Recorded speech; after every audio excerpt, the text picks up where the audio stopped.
तो भाई लोग आज हम आ गए हैं डागर इंडिया क्लासिक में। यहाँ होने वाला है पावर लिफ्टिंग और बॉडी बिल्डिंग दोनों का इवेंट। तो आज हम पूरा टाइम यही रहने वाले हैं और मैं आपको एक एक चीज दिखाऊंगा कैसे हो रही है। सुबह से ही रजिस्ट्रेशन काउंटर्स एक्टिव थे। एथलीट सिर्फ अपने पास के शहरों से नहीं बल्कि काफी दूर दूर से यहाँ आए थे। हर एथलीट अपनी प्रिपरेशन के साथ कॉन्फिडेंस और प्रेशर दोनों लेके आया था।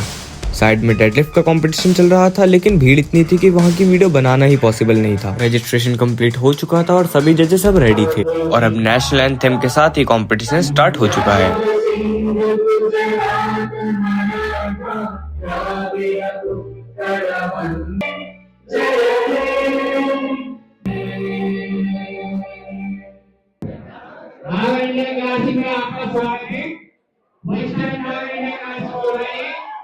और आप लोगों को बताया जो ये क्लासिक जो ब्रांड है जो ये क्लासिक को भी कमी छूं वो महीने में इसका ब्रांड खोलेंगे और अब हम श्री बालाजी दूसरे वाले खिलाए हुए आप इन सबका स्वागत करें और आगे हौसला अफजाई करें। और उसके बाद मैंने सभी जजेस से कुछ क्वेश्चंस किए। इस कंपटीशन का मेन ऑब्जेक्टिव क्या है, ये फेडरेशन इंडियन बॉडी बिल्डिंग के लिए क्या रोल प्ले करती है और जजिंग प्रोसेस को कैसे फेयर रखा जा सकता है। भाइयों, जैसा कि आप सभी एथलीट्स को पता है कि डागर इंडिया क्लासिक जो आज हम अपनी फेडरेशन के माध्यम से करा रहे हैं, पहला हमारा ये चैंपियनशिप है हमारी फेडरेशन की। उससे पहले अलग अलग सालों में रिजवान भाई चैंपियनशिप कराते रहे हैं जोया क्लासिक के नाम से। और हमारा एक ही मकसद है, हम एक ही संदेश इस देश के युवा को देना चाहते हैं कि अगर आपका शरीर स्वस्थ है तो आप अपनी आज जो नशा हमारी रगों में बहुत ज्यादा बढ़ रहा है उसे कम करने के लिए रिजवान भाई ने एक बहुत अच्छी पहल की है कि युवाओं को हमें बॉडी बिल्डिंग की तरफ आकर्षित करना है कि वो नशे से दूर रहें। और IFBSF का एक ही संकल्प है कि जो बच्चा डिजर्व करता है वही आगे बढ़ेगा और जितने अधिक से अधिक बच्चों को हम इस नशे से दूर ले जाके अब बॉडी बिल्डिंग में और फिटनेस में लेके आ सकते हैं उतने लेके आएंगे। और मैं तहे दिल से रिजवान भाई का बहुत बहुत धन्यवाद करता हूं कि उन्होंने ये पहल की है और आगे भी रिजवान भाई इससे अच्छे चैंपियनशिप कराते रहेंगे। और हमारी पूरी टीम का भी मैं धन्यवाद करता हूं जो दिन रात मेहनत करके ऐसे बच्चों को बॉडी बिल्डिंग में लेके आ रहे हैं, अपनी जिमों में ट्रेंड कर रहे हैं कि बच्चे नशा छोड़ के और अपने शरीर पर ध्यान दें। तो मैं निवेदन करूंगा हमारे प्रेसिडेंट साहब से कि वो भी तो शब्द कहें आज की चैंपियनशिप के बारे में।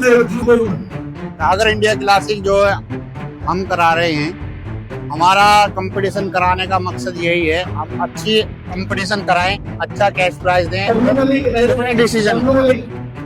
डिसीजन होगा तो हमारे आगे कंपटीशन में जो हमारे एथलीट्स हैं वो हमारे ज्यादा आएंगे। ज्यादा तो अब भी आते हैं, जोया इंडिया क्लासिक हो गया और रिजवान क्लासिक हो गया, ओपन इंडिया, बहुत कंपटीशन कराए, काफी अच्छे एथलीट्स आते हैं, काफी प्यार मिलता है।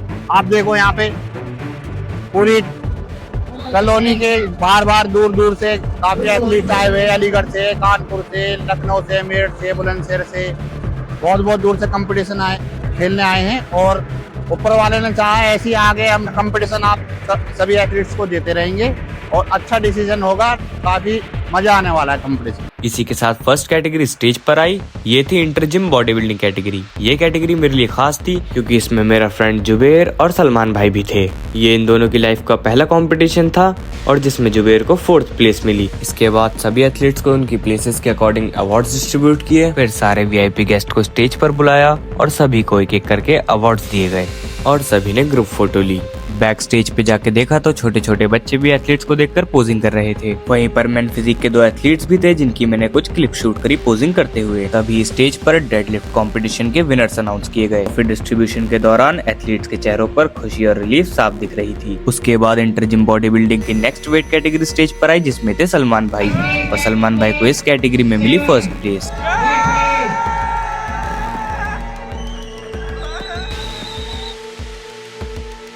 बैक स्टेज पर एक चाचा दिखे जो स्टेज पर जाने की तैयारी कर रहे थे और मैंने उनसे पूछा, कौन सी कैटेगरी में खेल रहे हो?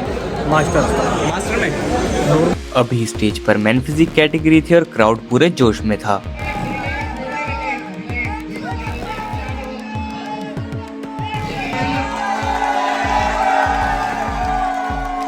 लेकिन ये तो कुछ भी नहीं था। जब मास्टर कैटेगरी स्टेज पर आई और चाचा ने अपना जलवा दिखाया तो क्राउड का रिएक्शन कुछ ऐसा था।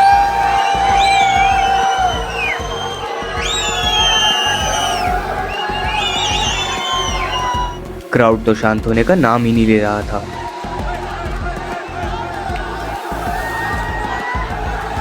एक टाइम पर तो जजेस को खुद उठकर सबको चुप कराना पड़ा, लेकिन उसका भी कुछ फायदा नहीं हुआ।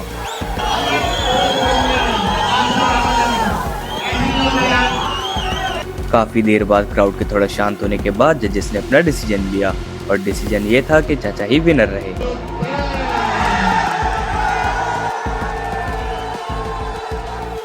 फर्स्ट, सेकंड और थर्ड प्लेस वाले एथलीट्स को ट्रॉफी के साथ कैश प्राइज भी मिला।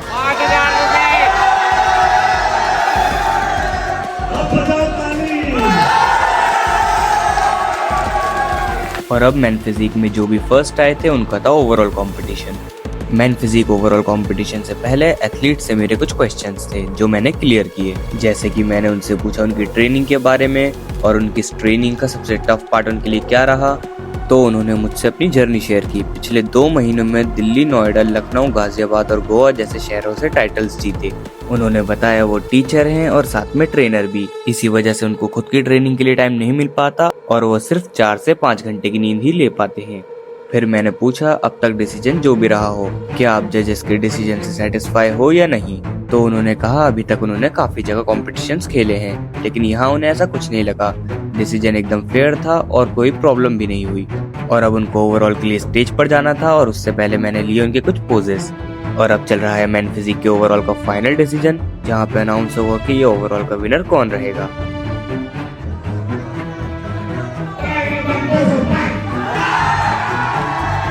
जहाँ उन्हें ट्रॉफी के साथ 21,000 कैश और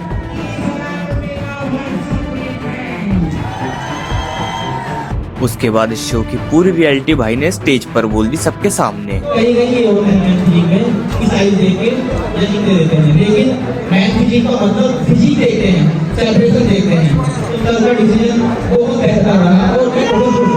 मैं खुश तो हेलो भैया, हमारे साथ है ना 20 साल से पुराने कागज हो गए और इसमें ऐसे मिलेगा।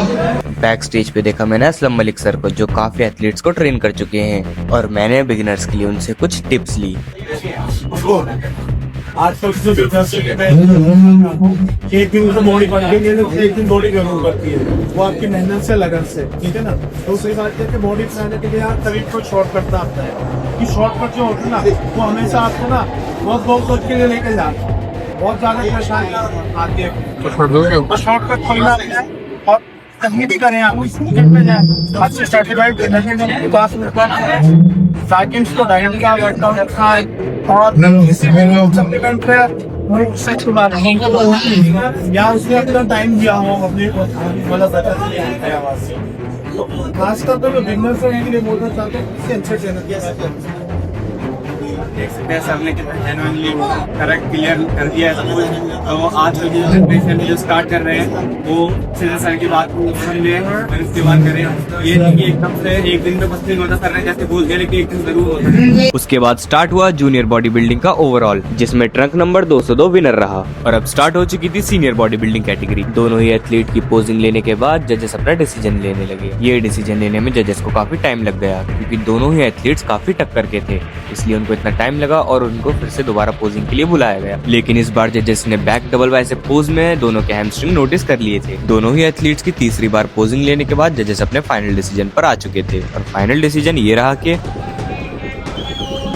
ट्रंक नंबर 204 विनर रहे। कि ये क्लासिक फिजिक में भी फर्स्ट आए थे, इसलिए अब होने वाला है इनका क्लासिक फिजिक का ओवरऑल। क्लासिक फिजिक के ओवरऑल में विनर रहे trunk number 204। Classic physique complete होने के बाद अब होने वाला है सीनियर बॉडी बिल्डिंग का ओवरऑल। इसी में डिसाइड होगा कि मोस्ट मस्कुलर की ट्रॉफी किसे जाएगी और सीनियर बॉडी बिल्डिंग के ओवरऑल की ट्रॉफी किसे जाएगी। मोस्ट मस्कुलर की ट्रॉफी मिली ट्रंक नंबर 285 को और senior body building overall trophy के विनर रहे ट्रंक नंबर 204। इसी के साथ ये धमाकेदार कंपटीशन यहीं पर कंप्लीट हुआ।